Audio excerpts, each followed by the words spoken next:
Hola, mi nombre es Zenaida Noreli Chan. Tengo 19 años. Actualmente curso el segundo semestre en la Ingeniería de Software en la Facultad de Matemáticas. Vengo de Chumayel, un municipio del estado de Yucatán, que significa lugar donde el calabazo no arde, por derivarse de chu, calabazo, ma, negación, yel, arder. Mi comunidad se encuentra a una distancia de 83 kilómetros a la capital del estado, aquí de Mérida, y el viaje tiene una aproximación de 1 hora y 20 minutos.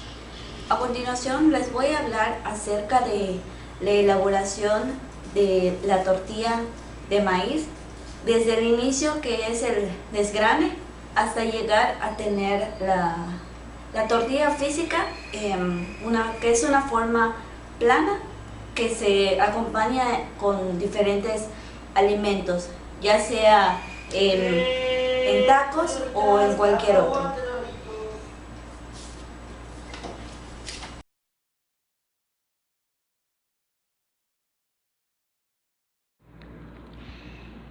El rendimiento del maíz y en general para todos los cultivos no puede ser alterado una vez que la planta ha alcanzado su madurez fisiológica, es decir, cuando el grano llega a su máximo contenido de materia seca. Sin embargo, para mantener la producción hasta su comercialización es necesario sacarla del campo oportunamente, a cuyo proceso se le denomina pizca.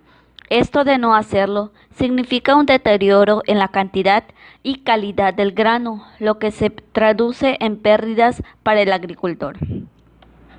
El método más sencillo de desgrane y a la vez el más tradicional es el que consiste en la utilización de los pulgares de las manos, los mismos que ejercen presión sobre los granos para desprenderlos del centro, al cual se le conoce en la región como elote. El inconveniente con este método es que se requiere de abundante mano de obra cuando se trata de grandes cosechas. Aproximadamente, la cantidad de maíz desgranado por una persona equivale aproximadamente a 9 kilogramos por hora, dependiendo de las características físicas del maíz y de la propia experiencia del agricultor u obrero. La ventaja con este método es que el grano no percibe ningún daño. Además, la precisión es alta y se puede separar los granos dañados que contiene la mazorca, ya sea por la descomposición natural, por presencia de insectos o gusanos en los mismos. También realizan el método de friccionar dos mazorcas, una con la otra, hasta que se desprenden los granos del elote, o también se utiliza la trilladura. Esta técnica consiste en introducir las mazorcas en un saco postal y proceder a golpear con palos la misma. La desventaja de este método es que los granos se maltratan y no existe separación de los que se encuentran dañados por la naturaleza.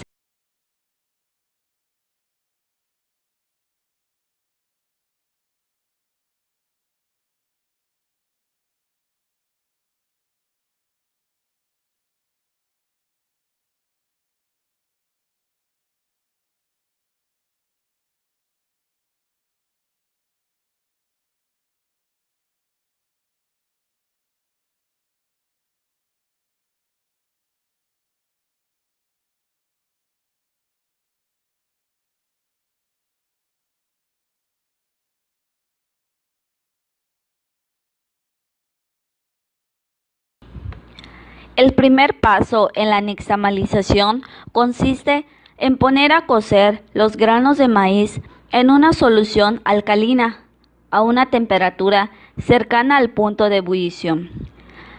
Tras la cocción, el maíz se deja inmerso en el caldo por cierto tiempo.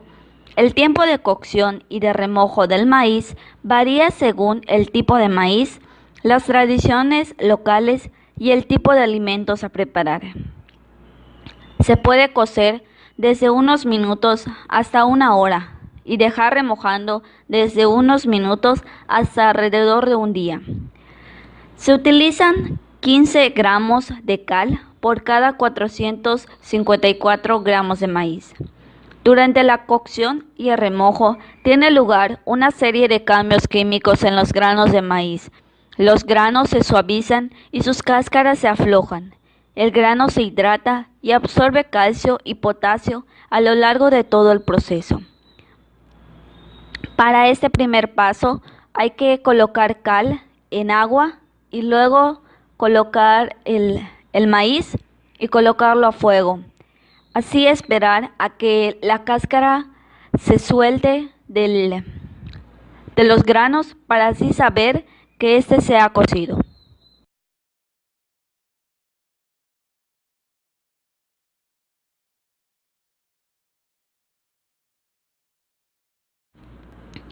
Luego del proceso de cocción, entra la parte en la cual se debe lavar el maíz cocido. Esta tarea es fundamental, considerando que poseen fertilizantes, tierra, polvillo, además de granos dañados. El prelavado se realiza mediante baños de agua.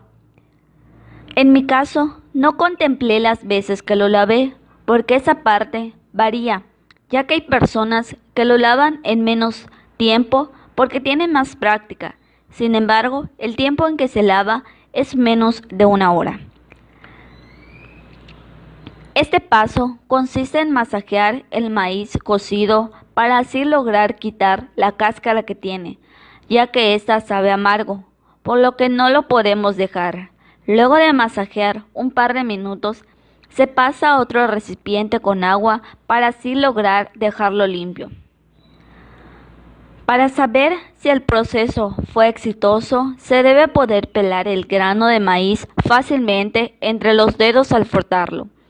Los granos se lavan completamente para limpiarlos de los restos de nejayote, el cual tiene un sabor desagradable.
Metate, del náhuatl metlat, es el nombre que recibe en Latinoamérica y en especial en México un mortero de piedra tallado de forma rectangular.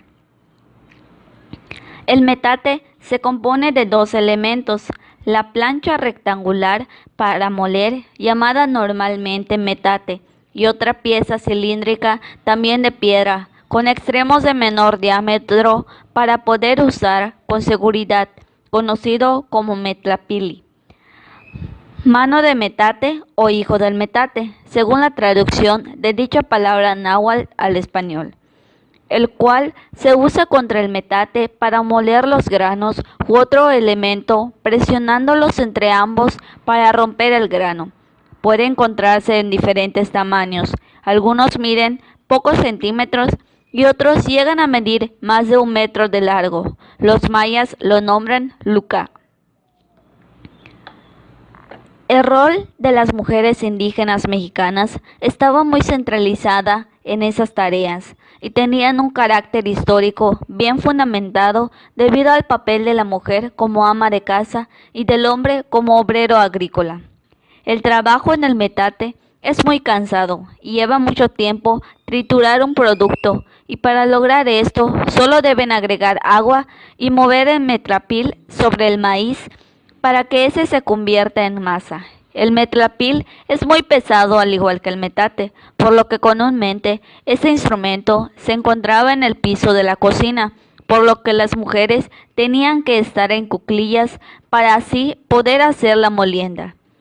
Se acostumbraba a reunirse en grupos para realizar esta actividad. El carácter central de la molienda de maíz en la cultura mexicana tiene miles de años y era parte de un rito que representaba el carácter grupal de la comunidad indígena.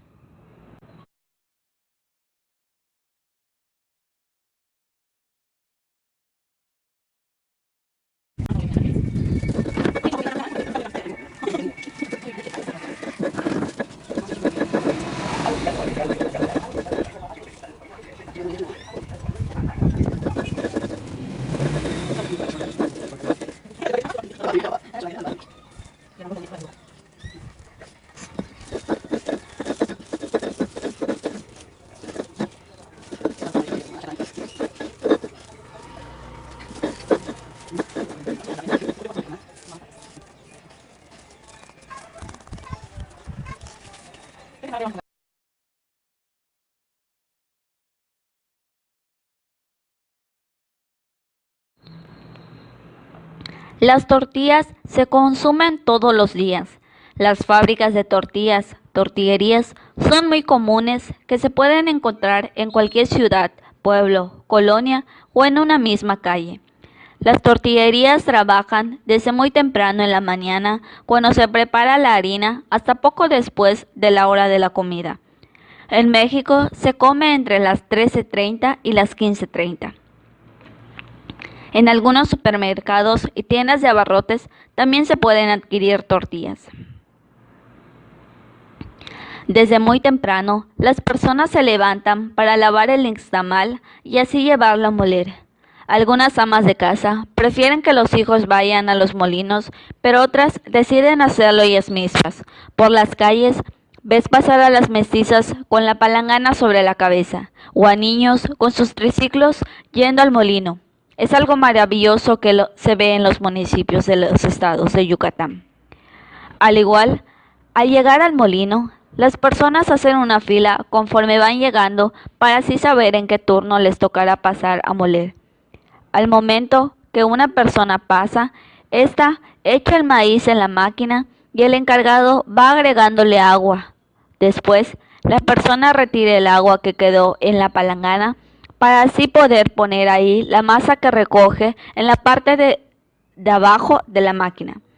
Desde que llegas hasta que te toca el turno, haces un tiempo aproximado de 30 a 45 minutos. Algunas personas dejan su maíz para ir a hacer otras diligencias y a la persona que es encargada de hacer funcionar la máquina es la que toma la palangana para echar el maíz a moler y más tarde los dueños pasan por ella. El costo del nixtamal que me molieron fue de 6 pesos. Eso se debe a la cantidad de maíz.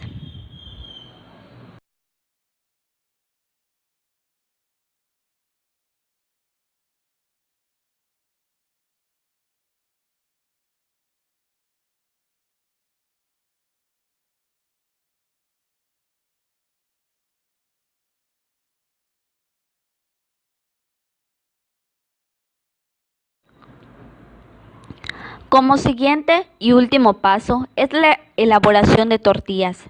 Para ello necesitamos prender la candela o bien prender la estufa y luego colocar encima el comal para que así se caliente. No debe estar muy prendido porque la tortilla se puede quemar o no cocer. Tomamos una bolita de masa del tamaño del puño cerrado y lo colocamos encima de una bolsa de plástico y comenzamos a presionar ligeramente y girándolo en forma circular para que éste se vaya abriendo y llegue a quedar redondo. El tamaño y medida aproximado es de 2 milímetros de grosor y de 15 centímetros de diámetro, quedando después de asada de 21 gramos aproximadamente. De ese grosor es conocida como tortilla, pero en mi comunidad también se hacen los famosos penguches, que son similares a las tortillas, pero tienen un grosor mayor de 5 milímetros de grosor y 10 centímetros de diámetro.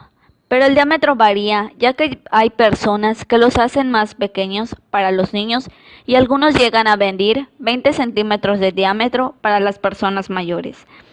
La tortilla se cuece luego sobre una superficie plana, caliente, generalmente una plancha calentada por la llama producida por gas o a la manera tradicional con leña o carbón. La plancha utilizada para cocinar las tortillas se llama comal en México. Se observa que la masa de la tortilla se calienta y se voltea de 2 a 3 veces para que la tortilla tome una consistencia característica y la dejamos cocer durante unos 3 o 4 minutos aproximadamente. Una buena cocción hará que la tortilla se infle debido a la evaporación del agua contenida en la masa, como pasaría con el pan, creando una membrana de cada lado de la tortilla, siendo más notorio en la tortilla tradicional este efecto. Las tortillas, una vez que van saliendo del comal, tradicionalmente se colocan dentro de una canasta, que es conocida como lec, y se recubren con una pequeña manta de tela bordada para conservar su calor, conocido como servilleta. Las tortillas se comen calientes y siempre envolverán otro alimento, como carne, huevo y diversas comidas que por lo general son saladas, salvo en el caso del mole dulce y en otras entradas fuertes de la comida, pues es un complemento